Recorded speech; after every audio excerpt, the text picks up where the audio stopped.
Ang mabuting balita ng Panginoon ayon kay San Mateo.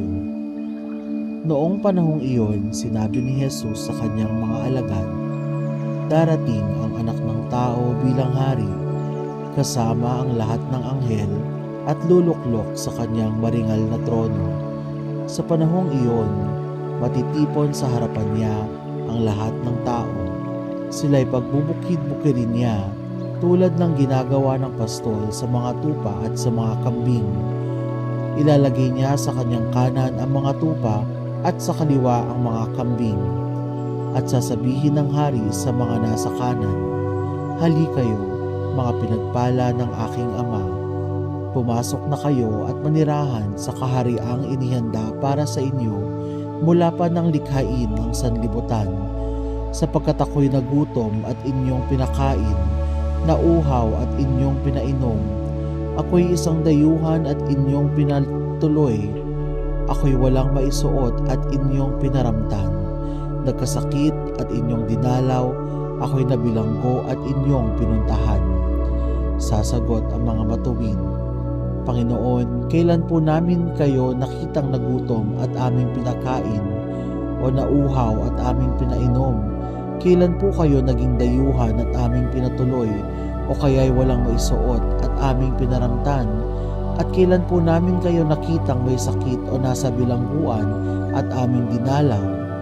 Sasabihin ng hari, "Sinasabi ko sa inyo, nang gawin ninyo ito sa pinakahamak sa mga kapatid kong ito ay sa akin ninyo ginawa." At sasabihin naman niya sa mga nasa kaliwa, "Lumayo kayo sa akin, mga sinumpa. Kayo'y pasaapoy na di mamamatay, na inihanda para sa diablo at sa kanyang mga kampon. Ako'y naging isang dayuhan at hindi ninyo pinatuloy. Ako'y nawalan ng maisuot at hindi ninyo pinaramtan. Ako'y may sakit at nasa bilangguan at hindi ninyo dinalaw." At sasagot din sila, "Panginoon, kailan po namin kayo nakitang nagutom, nauhaw, naging dayuhan, nawalan ng maisuot, may sakit o nasa bilangguan, at hindi namin kayo pinaglingkuran?" At sasabihin sa kanila ng hari, "Sinasabi ko sa inyo, nang pagkaitan ninyo ng tulong ang pinakahamak sa mga ito, ako ang inyong pinagkaitan.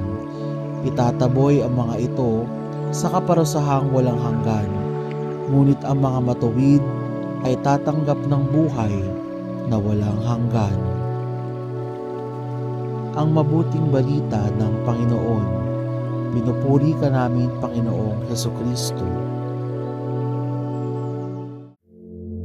Ako'y naging isang dayuhan at hindi ninyo pinatuloy. Isa sa mga nakakalungkot na katotohanan sa panahon natin ngayon ay ang kawalanggana ng tao sa usaping pananampalataya.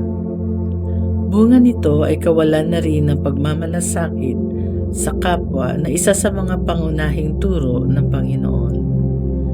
Sa Ebanghelyo sa araw na ito, nakikiisa ang ating Panginoon sa mga kapuspalad, mga dukha, mga may kasawian sa buhay. Ipinapaalala rin sa atin na sa araw na ito ang kapangyarihan ng panalangin.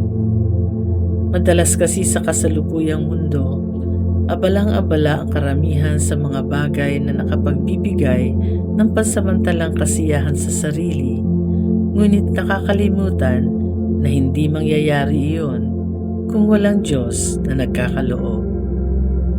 Sa pagtanaw natin at patuloy na pag-iral natin sa mundong ito, huwag sana nating kalimutan na may gampanin din tayo sa ating kapwa na nangangailangan. Hindi lang sa material na bagay, kundi sa pusong handang umagapay sa kanila. Maging halimbawa rin natin ang buhay ng mga nauna sa atin at ipagpatuloy ang mga kabutihang na ipamalas nila. Manalangin at humingi ng lakas upang tupdin ang ating gampanin sa kapwa sa araw na ito. Subukang lumabas at mag-abot na makakain at inumin sa kapuspalad na ating masasalubong sa daan.